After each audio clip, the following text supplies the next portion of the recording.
How are you guys doing in your area? Good. It's a little rainy. Is it? A little stormy, yeah. Been having a little Wi-Fi trouble this morning, You so I know, think it's angry at me. I don't think you're the only one. Apparently yesterday the whole country was having issues with Zoom, and I don't know. We had a few people just kind of be dropping out and dropping back in. So I don't think I think it's a lot of people. What a time to be alive. Oh I my know, gosh. This darn Yeah. pandemic. right? Concurrent natural disasters, we love it. It's great. Racism, pandemic, it's great. An election, it's great. It's like everything just got thrown at us.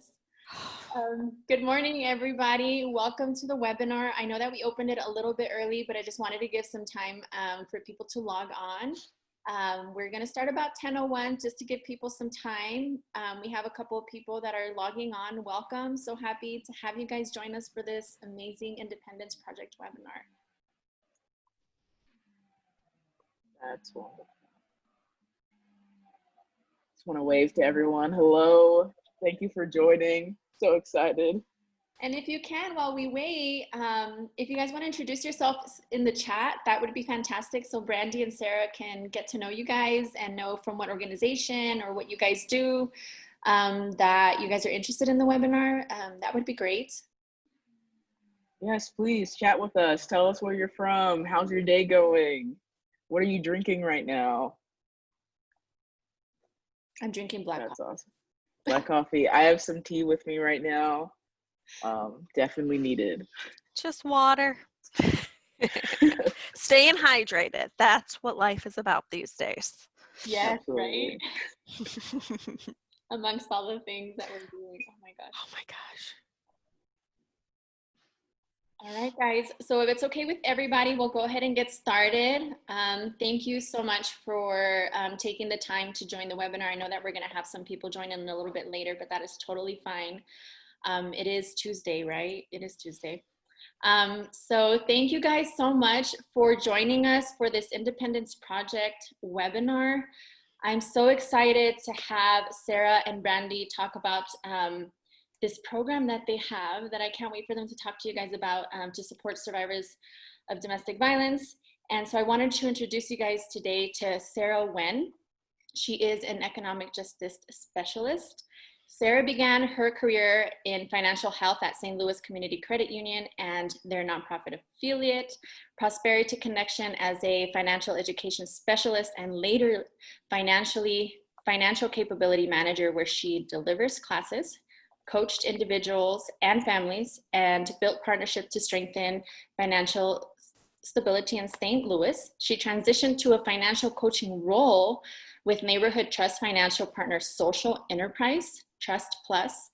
It's a workplace financial coaching benefit for low-wage employers and their employees. And she later became an associate director of Trust Plus, charged with supervising financial coaches, ensuring highest quality assurance, and building interventions to deliver tech-enabled, best-in-class financial coaching. And Sarah has also taught Spanish with Teach for America in Mississippi Delta. That is amazing. And Sarah also has a BA from Smith College and an MSW from Washington University in St. Louis. Thank you so much, Sarah. And we also have Brandy Collins, which she is also an economic justice coordinator. After receiving her BA in political science from the University of California, San Diego, Brandy started her career working in direct services with domestic violence survivors.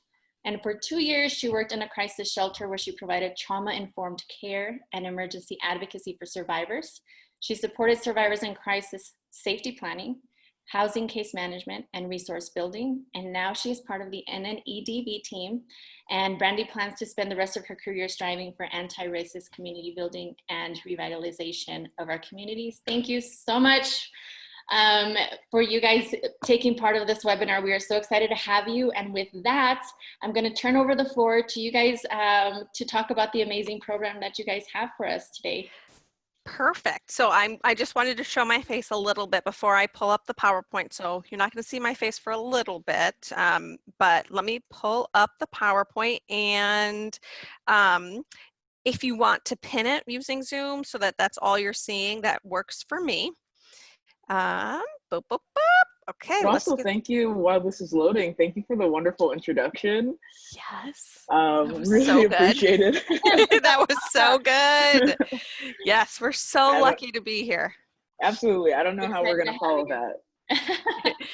Oh man. So yeah, I am Sarah Wen, and I don't weave this through at all in the PowerPoint or the presentation, but I did want to call out that I am fluent in Spanish, and so if you have any clients that you're thinking, wow, I really want to recommend them to become a borrower, but their primary language is Spanish. I do want to give that caveat that I am able to communicate in Spanish, written, verbal. I can listen. Because when we talk about personal finances it's so difficult as it is, and so I really love talking to folks in the language that they're most comfortable with. So pin that there, and we're going to get started. And so the Independence Project is credit building through micro lending, and we are really lucky to be funded by the Verizon Foundation, 31 Gifts, and Santander Bank. And so let's get into the nitty gritty. So the basics. It is $100 no interest, no fee microloan. Borrowers can apply, and each month, if they are approved, they'll pay back $10 every month for 10 months. And every payment will be reported to the 3 credit bureaus by NNEDV. And let me kind of like back it up about why we do this. This system, this credit system, was not built for women. It wasn't built for people that are not white, for people whose first language is not English, for survivors, for folks who were not born in the United States. And so we wanted to take the system and really bend it so that survivors have an opportunity to rebuild credit in a way that is approachable, or to establish credit that is approachable. Something that isn't quite clear, but I want to make it crystal clear for us, is that when people apply, they do not have to do a credit check. So that is not part of our eligibility requirements. And so all NNEDV member coalition programs are eligible. Potential borrowers must meet with their DV advocate at least 3 times prior to the application.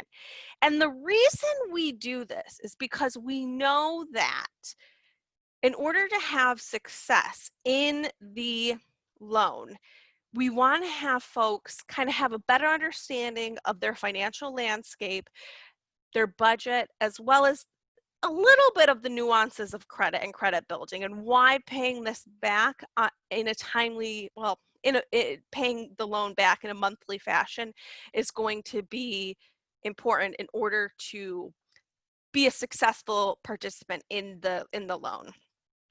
I want to shout this from the mountaintops that the DV advocate must complete a short questionnaire before the loan is considered for approval, but the advocate is not the cosigner. And I want to talk a little bit about our mantra, and it's first, do no harm. And life happens. Look at this pandemic. I almost cursed, y'all. I just almost cursed. It almost came out. I got to give you the caveat that I am pregnant for the first time, and no one, I mean no one, told me about pregnancy brain. So I have the worst pregnancy brain. I forget where I am, what I'm doing, so I apologize. But first, do no harm. We know that life happens, and if a person cannot make a payment, we ask that they try to connect with us prior to the due date, and we can work with a borrower. We're super flexible. We'll try to figure out a better due date, a better system. And the reason why Brandy and I really wanted our faces to be here to talk through this is that we are a really human connection, human focused, human touch focused loan program, because this, for a lot of survivors, is the first time interacting with a credit building system, the credit system. And we know it's difficult. So we want to be here with you all and with our survivors throughout the journey. And so if a borrower can't make a second payment for the second time, the loan will be closed and paid off by the guarantor fund, which it's our fund, we pay for it. And so the borrower will not benefit from the payoff, but it also won't harm them. It will say, it will report as paid by guarantor on the credit bureau reports on Equifax, TransUnion, Experian, and they will not, I repeat, will not be liable for the amount left. And so Brandy's going to take it away and talk all about data. Absolutely. So thank you, Sarah, for that handoff. I do want to just quickly say to our policy of doing no harm, the reason that we close loans after the second missed payment is that we do want to mitigate that harm, right? So we don't want to cause any overdraft fees for our survivors who are engaging in this program. So we do want to let them know that this program will always be here for them. So it's okay if it necessarily didn't work out at this point in time. Please reapply, come back to us. And yeah, we'll work through that. We'll talk through your budget and we'll try to do some planning with you, with the survivor in that case. But yeah, jumping into the IP and kind of a little bit of our data, survivors are always welcome. If they complete the program, they're able to reapply until they receive a B credit score, which we know is going to read that 700 or above, which is pretty phenomenal because we just pulled some recent data for us. And right now, like our average finishing score is 638. So we know that a lot of our survivors engaging in this program, they're moving up. Their average jump in score is about 23 points.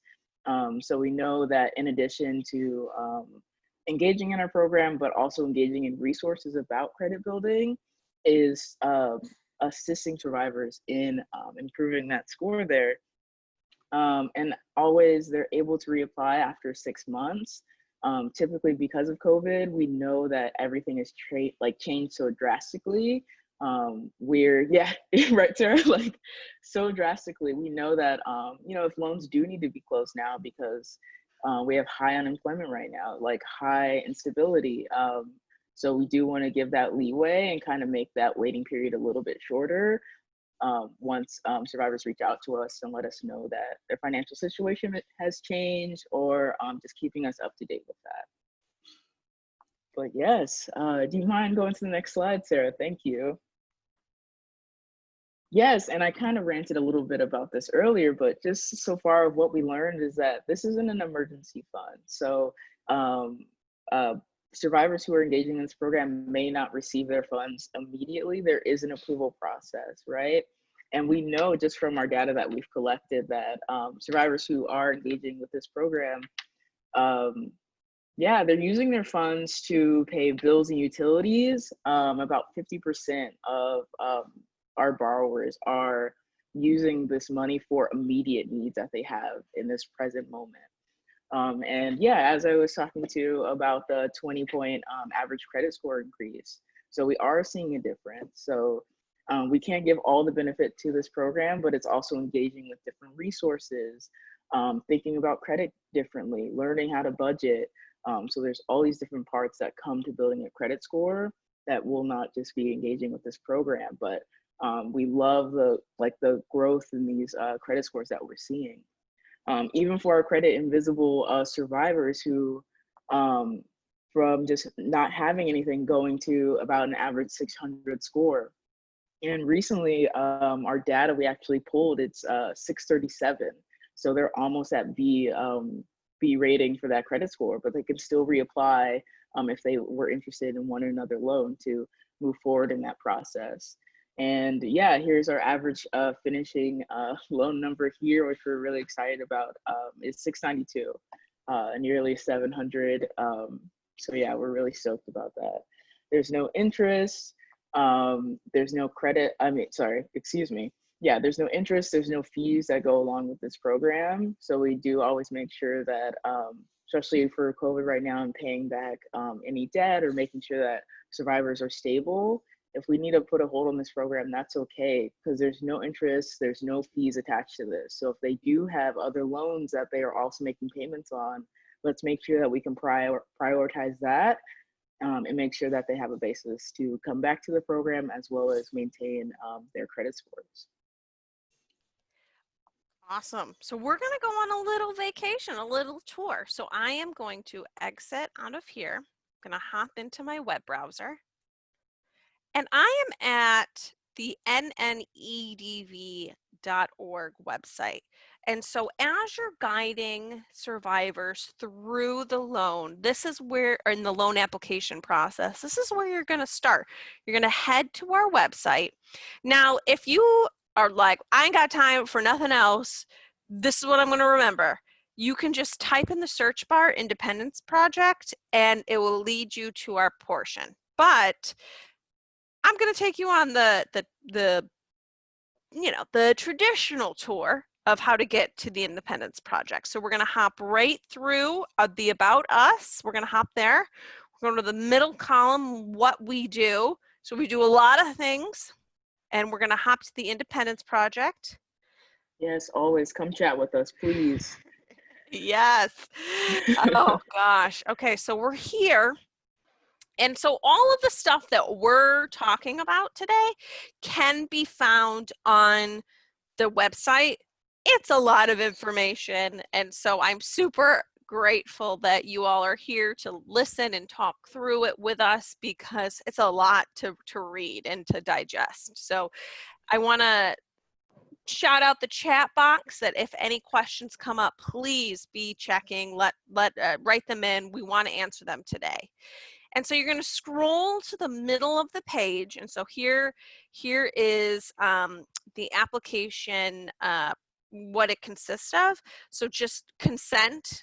Definitely encourage your clients, your survivors, to read through all of the fine print and double check, make sure that it's something that they want to participate in.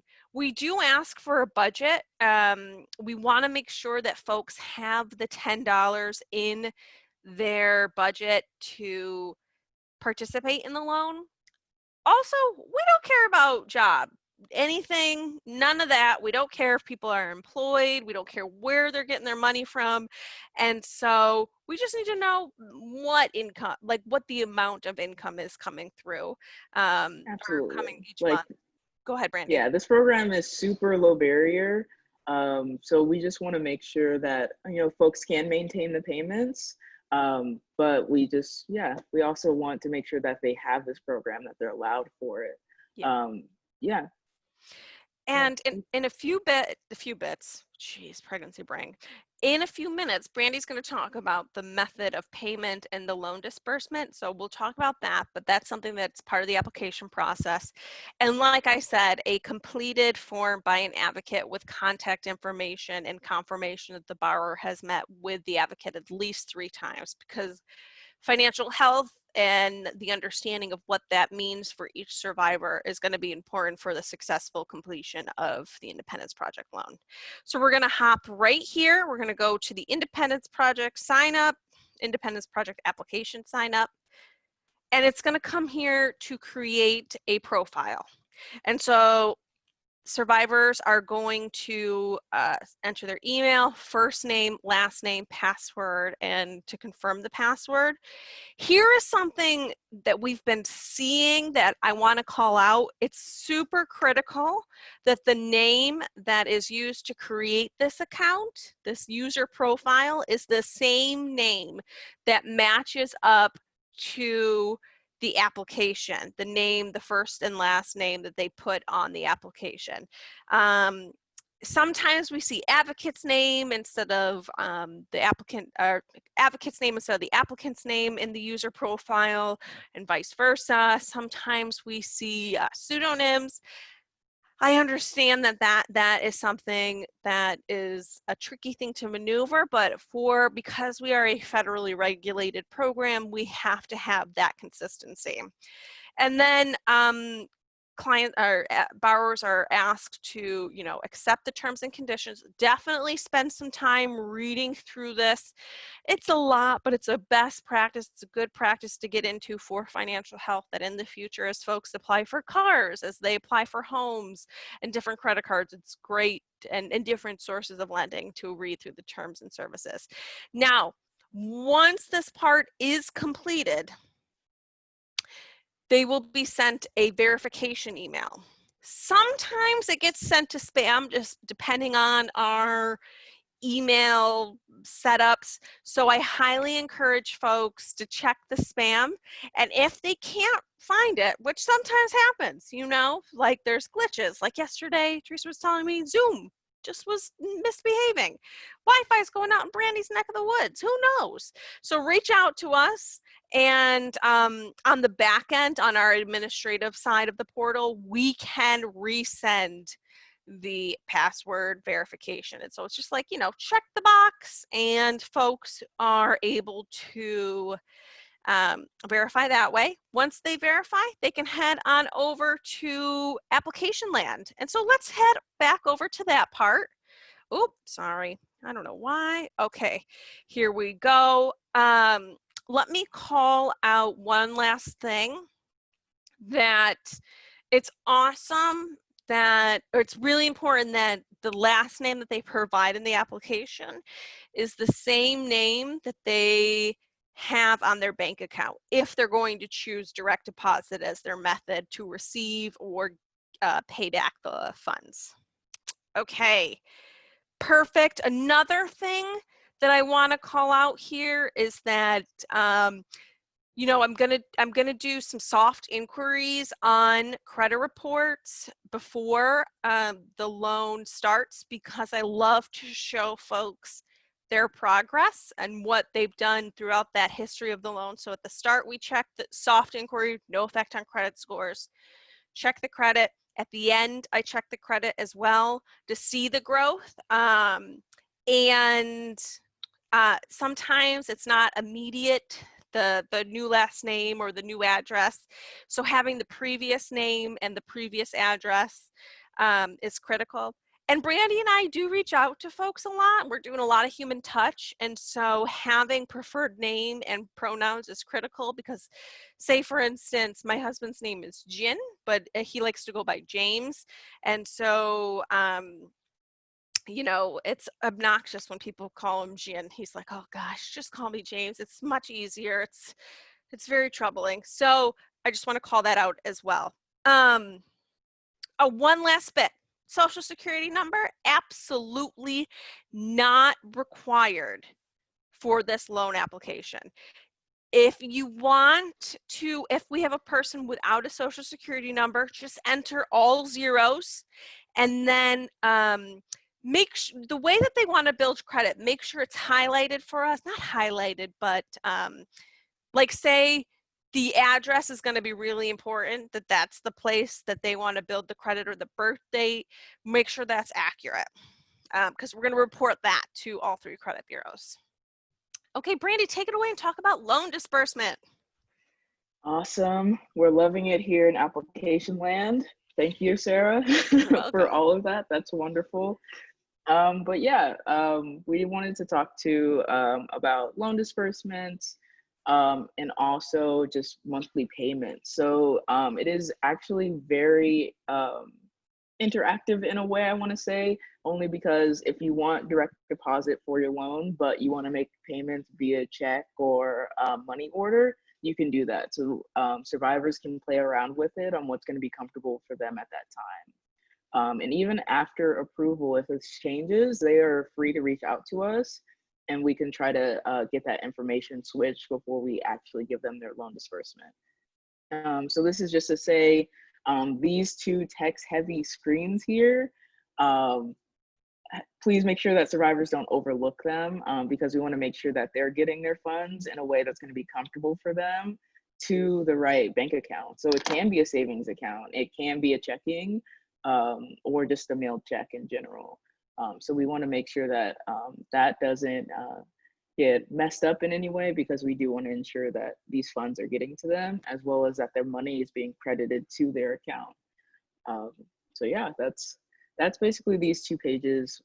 Just make sure if you're an advocate going through it with your client and the survivor, don't get discouraged by all the text that you see here. It is just us trying to make sure that if we need to do automatic withdrawals for repayments each month, we can do that. Or if we need to have a look out for in our accounting to look out for checks. So that's all that there is on that screen there.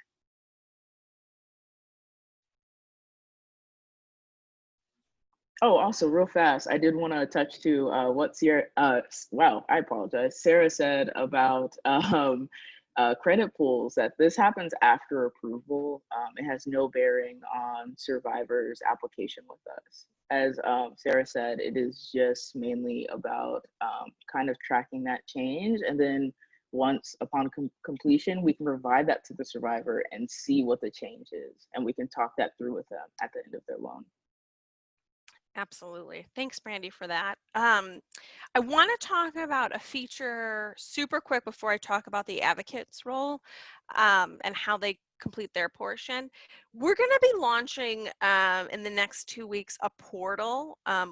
You know, we're going to share a lot of our contact information, but we want to have more transparency in the loan's progress for each borrower. And so we're going to be launching a portal in which folks can send us messages as well as check on the progress of their loan. Like, oh, I thought I'd paid 5 months, but it's actually I've paid 6 months. I only owe 40. Maybe, you know, I know next month's going to be difficult. I got to send money to my relatives, so let me do $20 this month, and then next month I'm going to take a break. Let me schedule that through the portal. And so that's going to be launching pretty soon. And so all of our existing borrowers are going to receive some notification and some language around how to interact with the tool. Opting into that portal is completely optional. It is just an extra tool that we want to give to our borrowers. And so I don't have a slide on that right now because it's in the works, but I just wanted to share that. And so definitely use that chat if you have any questions pertaining to that. And so that comes to our last part of our application, which is the advocate's role. Now, I'm going to say this, and I'm going to be super transparent about this. This setup, this is not user friendly, and we've tried, and our programmers, our developers are really trying to make it a little bit more user friendly, but you know, it's coming around. So we need folks that, you know, we talked about it before, meeting with an advocate 3 times before applying for the loan is critical. And so you get to the advocate page.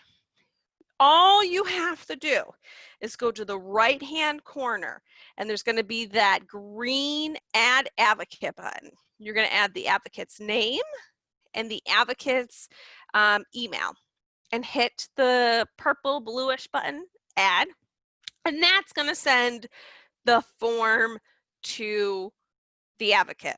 Now, on the same page, this is why it's not user-friendly, is all of the questions that are asked of the advocate are going to appear on that page. They're not mandatory to fill out, but it kind of gives the impression that borrowers have to complete that portion. They do not in that setting.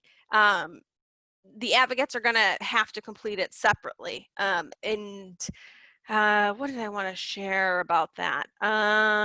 It's going to be important that the borrowers just kind of let their advocates know, hey, I'm sending you this form, fill it out, let me know when you're done. So that communication is going to have to be pretty, it's critical, because sometimes people are like, oh, what is this? You know, but it does, when folks go through this manner, this Add Advocate green button, it does have the borrower's name there. So that's a plus. So they're like, oh yeah, I met with X, Y, and Z. Great. Let me fill this out. Cool. Great. But we know that this system isn't perfect. So if it's not followed perfectly, we get it. We've got another way to send a form. And so I'll be the one facilitating that. I'll send another form. If I'm missing the advocates part, it does take a little bit. So going this traditional route with the green button in the Common Apps application, the first application, this application, the only application, I don't know why I said first application, that is how it's the quickest. But there's another way we've got to work around. It's all happy, it's good. So, and remember, it's just verification. Borrowers are not, or excuse me, advocates are not co-signers. Okay, so let me change, oh, come on, computer. Okay, let me think. I didn't say any, I think I got it all. Yeah, I think I'm good. Brandy, you want to take it away?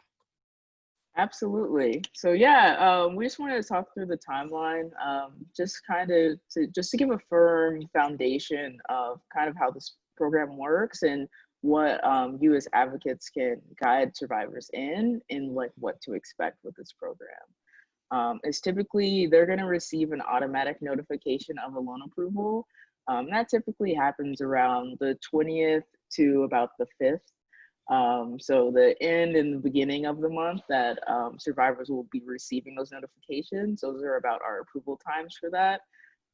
They'll receive that automatic email just notifying them of that, and then they'll get contacted by their preferred contact method, either by Sarah and I. And then after that, typically we start loan disbursements. So for survivors who are requesting direct deposits, they should see that around the 10th of the month. So about a week after their initial approval. For checks, that's the time frame on that is a little bit longer because we have mail system. We also have an administration that's trying to defund USPS.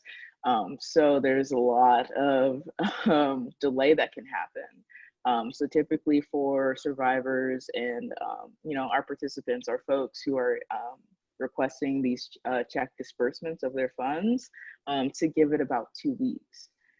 We keep checking in with them. We watch the progress of it. Yeah, it's just a bit of a waiting time that we can't get around. But hopefully, like if there's no delay in the mailing system, survivors should be receiving those check payments around the 20th to the end of the month. So it is a slight delay there. And then what Sarah was speaking to earlier, there is a soft inquiry on the credit score that will happen. Just to give us an initial rate, just a starting point where we can hold this for survivors throughout their loan period for the next 10 months with us. And then at the completion of their loan, we can show them improvement. We can show them change in their score. So if it wasn't positive, it's negative, and we can talk through that as well. So it does open up a lot of dialogue into credit, into access to credit, and being able to talk about finances, because it is uncomfortable business to talk about. But it does allow for planning and always the option of reapplying as well. And typically loan repayments begin on the 16th of every month. So depending on survivors who are getting those check disbursements, if they are a little bit delayed, we'll push that to 2 months from actually when they receive their funds. Because if they're receiving it, say at the first of the month, we don't want them paying on that from 2 weeks when they receive those. So we'll give a little bit extra time. But for those ACH payments, the loan repayments are going to begin on the 16th of the following month. And then, yeah, once the loan is complete, there's going to be a final soft credit score inquiry, and then we see the difference, and we reach out to our participants who completed it, and we talk that process through with them. So yeah, that's typically our timeline there. Cool. So I'm going to kind of guide us through the end of the presentation. So Brandy and I, like I said, are very, very hands-on because we know that it's, and everybody in the economic justice team is very hands-on because we know, the financial system is really tough to navigate, and we want folks to feel safe in their perhaps the first time they're re-entering into the system as a survivor. And it's, you know, we know life happens, but I want to emphasize that the borrower is responsible for communicating with Brandy and I about any change in contact information, banking, and repayment updates. The best way to reach us is to email us at ej@nnedv. And, you know, if folks aren't able to finish the loan, that's fine. We're going to cover it for them because we do no harm. And just real quick, let's talk about the eligibility FAQs. No, a participant of this loan, a borrower, does not need a social security number. So we just need that other identifying information, address, date of birth. The folks do not need a job at all. So that's another thing that I want us to keep in mind. As advocates, sometimes we might have to communicate with you, and if we can't, you know, we've got to get in contact with the borrower. And so we ask that you prepare the borrower, the survivor, with the release forms to communicate with us, a consent form. That would be great at the same time that you're starting to talk about the Independence Project. Can advocates apply? We love when advocates who are survivors apply. And so we lend to anyone that considers themselves as a survivor. And we do, for everyone though, need to have an advocate verification form. And so getting that information, if you've been in survivorhood for you know, a couple of years, several years, you're going to want to get in contact with that advocate again to see if they're up to being your advocate verification. And I'm going to shout this again, I guess. I just really like to shout this. Does the applicant have to be employed? Absolutely not. We just have to see in their budget that they have $10 to pay the $10 repayment. And if you are a dual program, the Independence Project is open to all your clients. So here are some nitty-gritty FYIs. You know, sometimes folks start applications and they're not able to complete it because we have such a high volume and it's just Brandy and I. Drafts that aren't submitted, they'll be automatically deleted from our system with after 30 days. This next part is please contact us about specific applicants if you haven't received an advocate verification email within 2 weeks. Some, you know, pandemic time, internet's acting a fool. So we want to definitely make sure that information gets to you. If the borrower is mailing a check or a money order, this is the address. So I'm going to give you a few seconds or a few minutes to write that down because I think this is my second to last slide. And so please, if you have friends, neighbors that are in other states that you think would benefit from this presentation, we are happy to do this all day, every day, as well as anybody that, you know, was missed in today's webinar. If you think they would benefit from a smaller local program chat, please let them know that we are an available resource. So you got the address, and also the address is all over our application, and we'll be sending that once they're, you know, approved. So this isn't the only chance to get the address. So I'm going to change the slide, and on the screen, you've got our contact information. The best way to probably reach us is going to be that ej@nnedv.org. And Brandy's email's there, my email's there. We're in email all day long, as you all are. So please reach out to us. And I'm not seeing anything I'm seeing some things in the chat. Okay. Yeah, please come say hi to us. Yes, holler at us if you have any questions. I'm going to hand it over to Teresa. Thank you guys for the amazing presentation. And for those that are on this webinar, I wanted to let you know it is recorded. And so if you want to rewatch it or enter late or want to share it with your staff or your organizations, please do so. And it's raining here. I don't know if you guys can hear it, but it's really coming down. But I will have that for you guys, and I will send it out to an email for with an email for you guys. And just to let you guys know as well, if you guys would like a certificate, I can absolutely do that for you for the hour that you spent today on this training. And if you have any more questions or concerns, let me know, and I will also attach the information that is on this PowerPoint for Brandy and Sarah, so you can get a hold of them and the address, and I'll make sure I have all of those little details on the email, so it's really quick for you guys to access. But other than that, I will be also sending out a survey on what your thoughts were about this training, and if you would prefer to have more trainings like this in future. And again, thank you so much, Sarah and Brandy. I really appreciate you guys doing this training for us with this amazing program that I was just in awe of. So thank you. We're Thank so you for lucky. having us. Thank you. Yeah, thank you. This is a joy. And yeah, look forward to chatting with all of you in the future. Like, questions, concerns, any feedback, we're open to all of it. So thank you so much. Thank you. Okay, well, if you guys do want this training again with Brandy and Sarah, like they stated, they can do it for you, particularly and specifically for your organization. So reach out to them. Don't hesitate to do that. And if you guys have any questions, like I said, let me know. And you guys have a fantastic Tuesday. Thank you so much, Sarah and Brandy. Thank you. Take good care, everyone. Bye.